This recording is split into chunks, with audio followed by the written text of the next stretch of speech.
This is the Breitspurbahn, an enormous train, 6 meters wide, 7 meters high. Inside, it is incredibly luxurious and heavily armed. Hidden under a dome is an anti-aircraft installation. There are countless weapons on board and cabins filled with soldiers. The train was the brainchild of none other than Adolf Hitler. It was his personal favorite toy. While many of his megalomaniac projects were cancelled as the war progressed, he tried to force this one into existence until his end, because it was central to the Nazis' plans for world domination.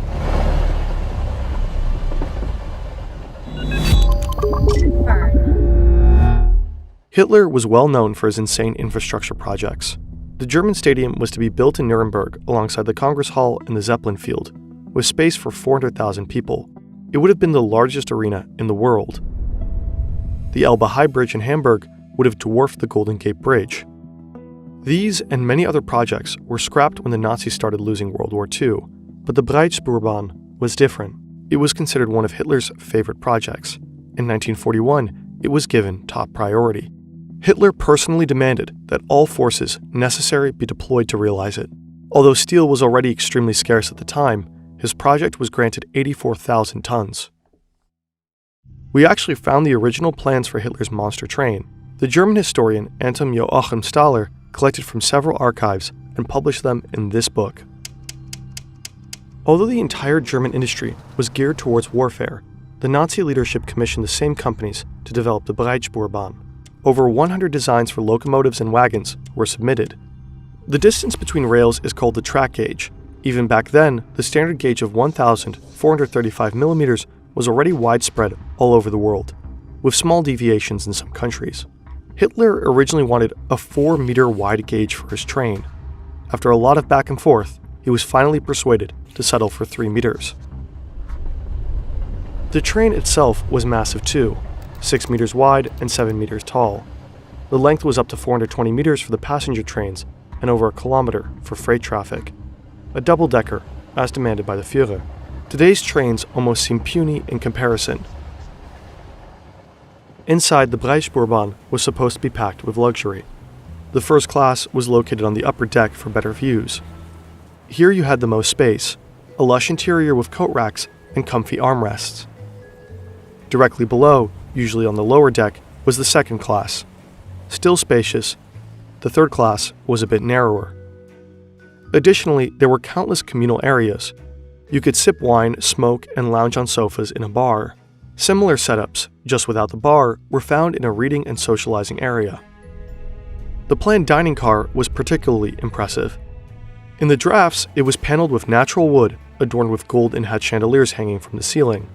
It was supposed to be the only single-decker car, with ceilings so high you wouldn't feel like you were on a train. Besides this main hall, there were additional restaurants and breakfast rooms planned. The train was also to feature a cinema for almost 200 people. A smaller stage should host lectures and performances. The train was meant to travel far, so the plans included sleeping cars.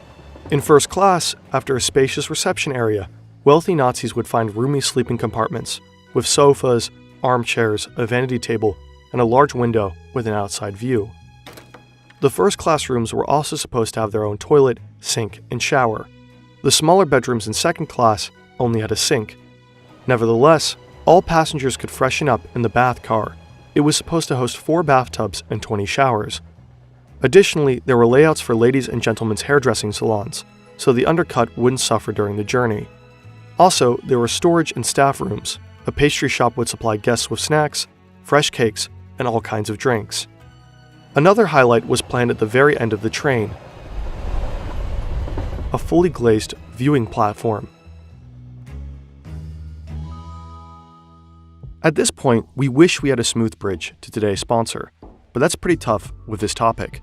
They're a cool company though, and this is how we finance making these videos, so please hang on.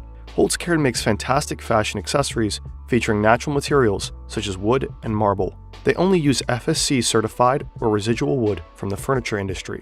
Holzkern has a collection of over 1,000 items to choose from.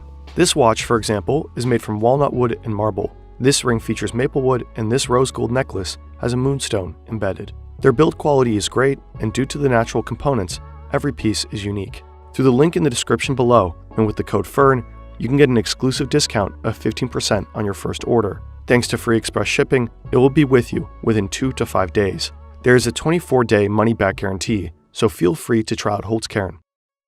While the planned first and second class carriages could only accommodate about 200 passengers, there were more than twice as many seats in third class. They could have easily fit over 500 seats in third class, but with the Breitspurbahn, they wanted to ensure a comfortable journey for everyone. Well, not everyone. These are designs for the so-called Eastern worker carriages. There were no seats, only benches for 8 travelers per compartment. These work slaves were supposed to sit on the benches during the day and sleep on them at night.